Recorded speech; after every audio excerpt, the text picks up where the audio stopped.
Hi everyone, welcome to Mr and Mrs Rajani Krishna YouTube channel. 3-4 months back Krishna గారిని walking తీసుకెళ్తుంటే ఒక అతను వచ్చి ఏమైంది సార్ గారికి అని అడిగారు. ఇట్లాగా బ్రెయిన్ సర్జరీ అయ్యిందండి. అప్పటి నుంచి రైట్ సైడ్ నర్వస్ వీక్ అయ్యి మాట్లాడేది కూడా అందరికీ అర్థం కాదండి అని చెప్పాను. మా అన్నయ్య కూడా బ్రెయిన్ సర్జరీ అయ్యిందండి. ఇట్లాగే ఉంటే మా డాడీ గారు ఆయుర్వేదిక్ మందు బాగా చేసేసారు, బాగా అయింది. మా అన్నయ్య గారు ఇప్పుడు బాగా తిరుగుతున్నారండి అని చెప్పారు. ఓకేనండి, ఆయుర్వేదిక్ మందు ఎక్కడ దొరుకుతుంది చెప్పండి, మేము కూడా తీసుకొచ్చి వాడుకుంటాము అని చెప్తే, ఇట్లాగా 8 o'clock ఆ టైంలో మా డాడీ గారు ఫ్రీ ఉంటారు, ఆ టైంలో నేను కాల్ చేపిస్తానండి అని అంటే, ఓకేనండి మీ మొబైల్ నెంబర్ ఇవ్వండి నేను కాల్ చేస్తానని చెప్పేసి అతని మొబైల్ నెంబర్ తీసుకొని 8 o'clock ఆ టైంలో కాల్ చేశాను. ఏమైందమ్మా అని అడిగారు. ఇట్లాగా బ్రెయిన్ సర్జరీ అయిందండి, ఇట్లాగా సరిగ్గా నడవలేరు, మాట్లాడలేరు అని చెప్తే, మా అబ్బాయి కూడా ఇట్లాగే అయిందమ్మా, ఆయుర్వేదిక్ మందుతోటి బాగా అయింది, ఇప్పుడు బాగా తిరుగుతున్నారని చెప్పారు. ఓకే సార్, ఆయుర్వేదిక్ మందు మాకు చెప్పండి మేము తెచ్చుకుంటాము అంటే, అప్పుడు సార్ ఉండి లీటర్ నూనెలో మెంతుల పొడి కలిపి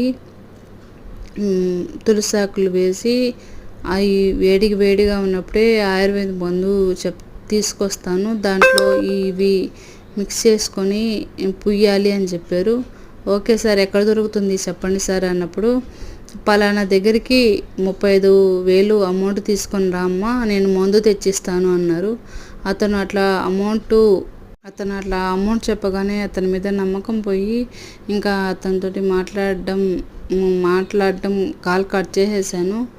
ఇంకా వాంటెడ్గా కాల్ చేస్తుంటే కాల్ బ్లాక్లో పెట్టేశాను అతనిది.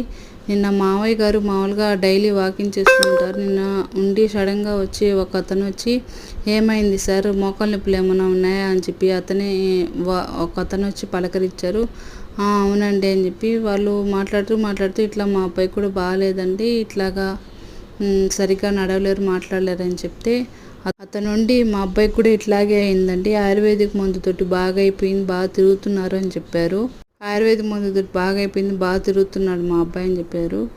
సరే మొబైల్ నెంబర్ ఇవ్వండి అని చెప్పేసి మా మావయ్యది మొబైల్ నెంబర్ తీసుకొని ఇంటికి వచ్చిన తర్వాత అతన్ని వాంటెడ్గా కాల్ చేస్తూ ఉంటే నేను చెప్పాను, ఇట్లాగే ఇంతకుముందు కూడా ఇట్లాగే చెప్పారు మావయ్య, వాళ్ళు రాంగ్ పర్సన్స్ అమౌంట్ కోసం అట్లా చేస్తున్నారు అని చెప్పాను.